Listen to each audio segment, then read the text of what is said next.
Es un día feliz porque saludo a mi amigo, al economista jefe del BBVA México, querido Carlos Serrano, ¿cómo estás? Querido David, siempre contento de poder conversar contigo. Pues y además hay mucho que conversar, por un lado están las remesas, por Ujú. otro la opinión que emitieron ustedes sobre el Plan México. Mañana vamos a conocer la decisión de la Junta de Gobierno. Agarra una del sombrero y empieza con la que quieras. Perfecto. Pues empecemos con el Banco de México, por esta última que menciona. Me parece que el Banco de México, a pesar de que ha habido algunos datos mixtos en la economía, por ejemplo, pues ya sabemos que el crecimiento en el segundo trimestre fue bastante bueno, 0.7%. Eh, Aún con eso, David, me parece que el Banco de México va a continuar con el ciclo de bajada, pero creo que ahora serán de menor magnitud. Me parece que van a bajar 25 puntos base. Ya habían telegrafiado en la reunión anterior que valdría la pena sopesar ajustes de una menor magnitud, pero si tomamos en cuenta que todavía la política monetaria sigue siendo restrictiva y si tomamos en cuenta que aún con este buen dato de crecimiento, pues la economía de México de todas maneras está pasando por una etapa de desaceleración, está creciendo por debajo de su potencial, eso implica que hay una brecha de producto negativa que va a significar que las presiones inflacionarias sigan cediendo, y vimos también ya pues, en la primera quincena de julio un buen dato de inflación, entonces me parece que todo esto, David, va a hacer que el Banco de México siga bajando, me parece que volverá a No, ser una no votación sé qué. 4-1. 4-1, sí, puede ser. Bueno, no, es que con uno de los miembros de la Junta es lo que le dé más likes. Sí, exacto, entonces, pero que fue como en la ocasión anterior, pero en general creo que los otros cuatro han mandado señales más claras y por eso podemos esperar el 4-1. Yo creo, y corrígeme si tengo una visión sesgada, que la comunicación de Banco de México es particular, que estamos viendo una etapa particularmente clara y particularmente predecible en la exposición de Banco de México, ¿no? Sin duda, y creo que eso es muy bienvenido. Habíamos tenido un Banco de México que por mucho tiempo no daba una guía hacia el futuro de cómo actuar, y ya llevamos un tiempo, yo diría un año al menos, donde el Banco de México ha mejorado sustancialmente la comunicación, no solamente anuncia lo que puede ir haciendo la política monetaria, lo cual es eficiente porque ayuda a los mercados a irse adaptando, a que se transmita mejor la política monetaria al resto de las tasas, eh, pero además incluso han sido mejores ya en la comunicación, en decir qué tipo de desarrollos en la economía esperan ver para que se tomen ciertas medidas o no. Y yo creo que si vemos lo que ocurre en el país avanzado, pues mayor transparencia y claridad en la comunicación hace que la transmisión de la política monetaria sea más efectivo. Y yo coincido contigo, creo que es un cambio muy bienvenido, que yo detecto por lo menos en el último año. Mira, yo decía que, y además que es un hecho, a mí me ha tocado cubrir Banco de México porque fue la primera fuente de información que tuve en el periodismo financiero en Ujú. 1988. Bueno, déjame te cuento una anécdota que además al público yo creo que le va a interesar. Muy Mi bien. primer día, tenía yo 20, 21 años. Mi primer día que llegué a presentarme con el jefe de prensa de Banco de México, un señor de apellido Basurto, me dice, mire, don David, vamos a ser muy amables con usted, pero déjeme explicarle cómo son las cosas aquí. Aquí llega el Excelsior, le ponemos un sello de confidencial y lo Ujú. archivamos. Y si sale en algún medio de comunicación el nombre del licenciado Mancera, a mí me regañan. A partir de ahí, usted y yo podemos ser muy buenos amigos. De plano. Entonces yo he vivido todo ese cambio, digamos, de ese Banco de México a este Banco de México, ¿no? Qué buena anécdota, y sí, refleja pues que pues un cambio que se ha ido dando de manera gradual a un Banco de México que ahora comunica bien, que es más transparente. Pues creo que todo ha sido muy muy positivo. Recordarás pues como en la crisis del 94, pues ni siquiera podíamos saber cuál era el nivel de reservas internacionales que tenía el banco. No. Entonces, han sido cambios graduales, Fue de las pero cosas yo sí buenas que insistiría tuvo en la estos crisis del últimos. 94, ¿eh? La Exacto. autonomía de Banco de México y el cambio de visión que tuvo. Absolutamente, y es uno de los pilares de estabilidad macroeconómica que nos trajo en 94, y eso espero que sea algo que haya clara conciencia política de que eso no se debe de tocar, ¿no? Estamos viendo lo que ocurre en Estados Unidos con mucha preocupación, en embates a la independencia de la Fed. Afortunadamente en México no estamos viendo algo similar. No, afortunadamente en México la presidenta tiene claro que el banco tiene que ser autónomo ahora que salió este medio intento de debate, el protodebate, si que debía tener mandato doble o no.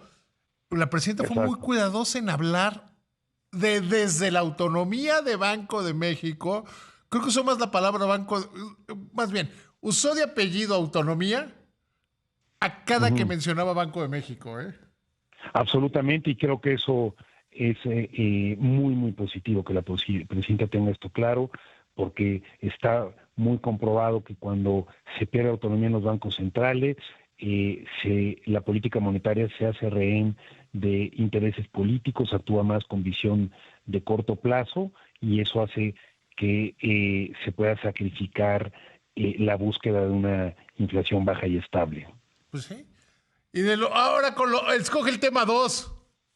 Remesas, presentamos hoy nuestro anuario de migración y remesas, ¿Sí? que conoces bien, David. Es la edición número 13 de este anuario que hemos venido sacando, que intenta aglutinar estadísticas a nivel global y también de México en temas tanto de migración como de remesas.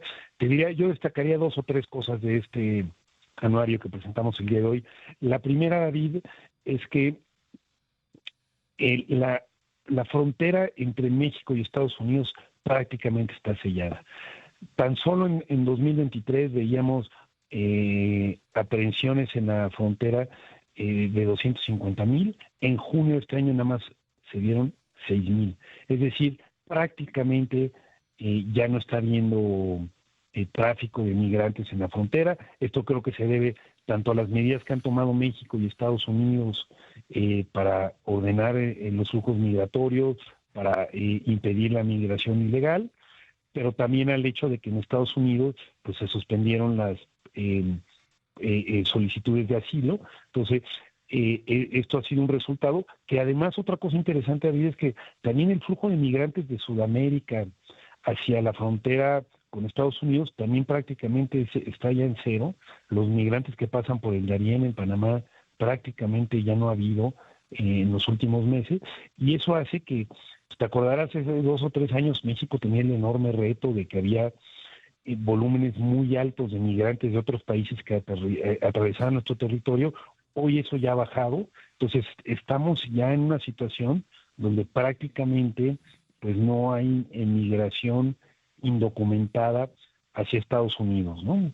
Sí, o sea, se logró parar porque además cambió radicalmente el discurso.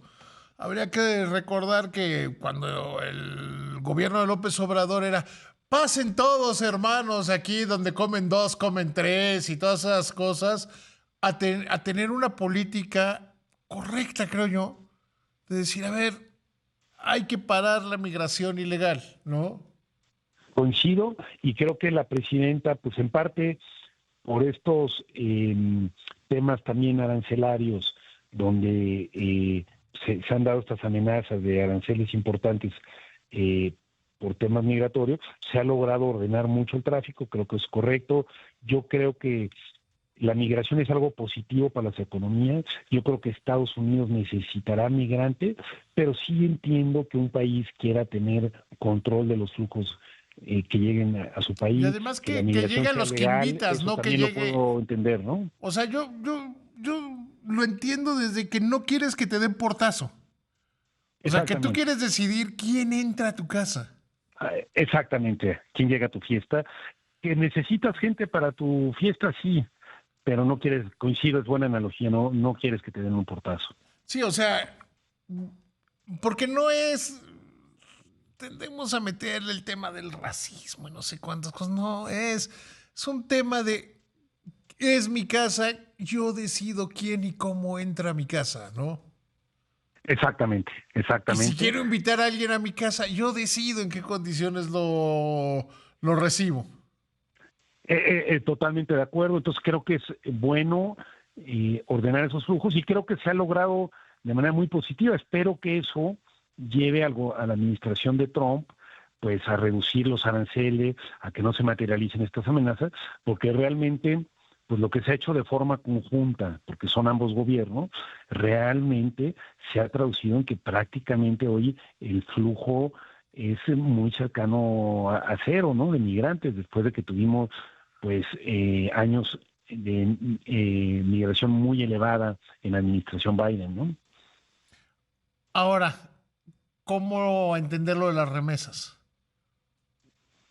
Esa es una gran pregunta, David, porque hay quienes afirman que quizás sean estas medidas de Trump, las amenazas de redadas, lo que está haciendo que las remesas estén cayendo. Hay que recordar, pues las remesas en la primera mitad del año ya demuestran una caída de 5.4%.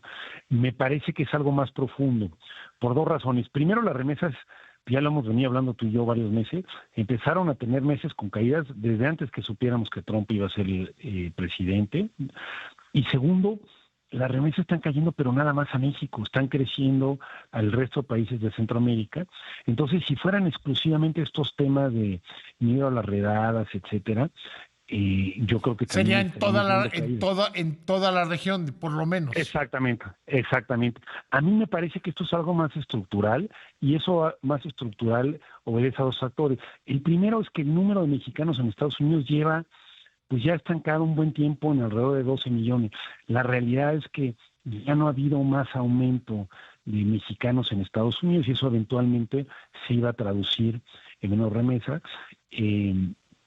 Segundo, pues que también el mercado laboral se empieza a enfriar gradualmente, pero yo sobre todo apunto a este tema de que no ha aumentado ya el número de mexicanos en Estados Unidos y eso pues se traduce desde luego en que no podíamos esperar seguir viendo esos ritmos de crecimiento tan importante en las remesas. Sí, no, claro. Queridísimo amigo, te mando un abrazo. Siempre es feliz platicar contigo. Lo mismo digo, siempre un placer, siempre enriquecedor, un gran abrazo. Que te vaya muy bien.